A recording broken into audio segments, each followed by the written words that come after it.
Assalamualaikum warahmatullahi wabarakatuh. Ayo anak-anak, bersama Bu Rohma. Kali ini kita akan belajar IPA lagi, yaitu tentang perkembangbiakan aseksual pada hewan. Berdasarkan cara perkembangan dan kelahiran embrionya, hewan yang berkembang biak secara seksual itu dibagi menjadi 3 jenis, yaitu hewan vivipar, ovipar, dan ovovivipar. Yang pertama yaitu hewan vivipar. Hewan vivipar ini disebut juga dengan hewan yang melahirkan. Kenapa disebut dengan hewan yang melahirkan? Karena hewan ini memiliki embrio yang berkembang di dalam rahim induk betinanya dan akan dilahirkan pada saat umurnya sudah mencukupi.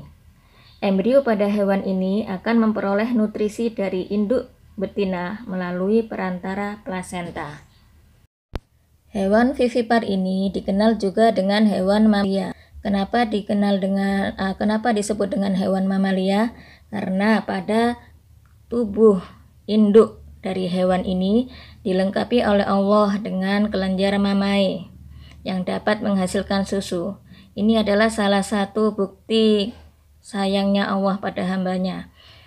Betapa Allah mengetahui apa yang diperlukan hambanya.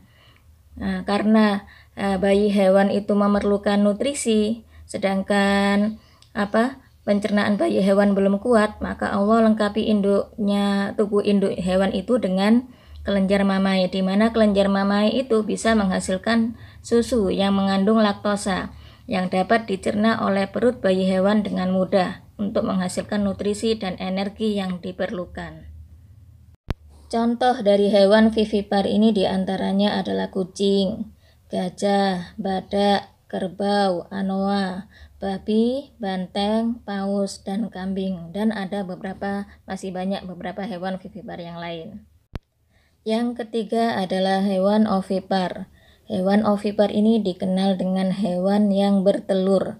Kenapa dikenal dengan hewan yang bertelur? Karena embrio pada hewan ini berkembangnya di dalam telur.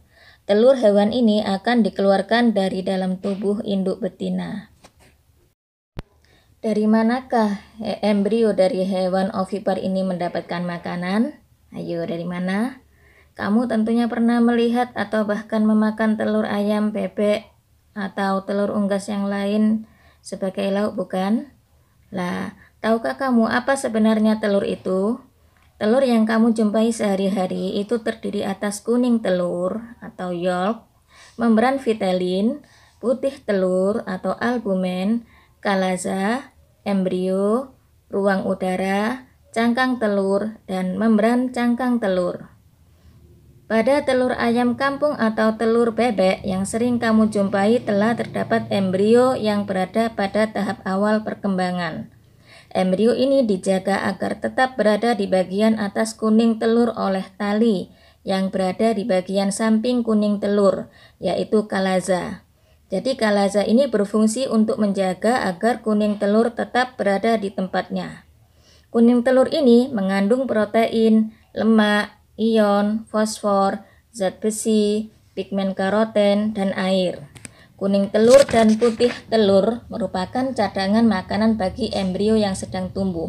Jadi embrio pada hewan ovipar ini mendapatkan makanan dari kuning telur dan putih telur yang mengandung berbagai macam protein dan lemak tadi.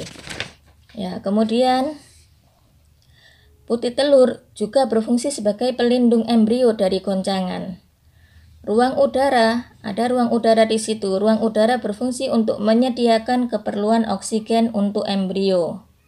Bagian paling luar dari telur adalah cangkang, yang merupakan pelindung telur dari kerusakan baik dari goncangan maupun perlindungan dari kuman penyakit. Pada cangkang telur juga terdapat pori yang memungkinkan pertukaran gas-gas pernapasan. Selain itu, putih telur juga mengandung protein, albumin, air, beberapa ion, dan beberapa mineral, sehingga putih telur ini juga berfungsi sebagai cadangan makanan. Kemudian telur ini dapat menetas jika diirami. Kenapa kalau diirami bisa menetas? Lah, karena embrio pada telur dapat berkembang dengan baik jika berada pada suhu dan kelembapan tertentu. Jika suhunya kurang atau lebih rendah dari yang diperlukan oleh telur, maka embrio akan berhenti berkembang.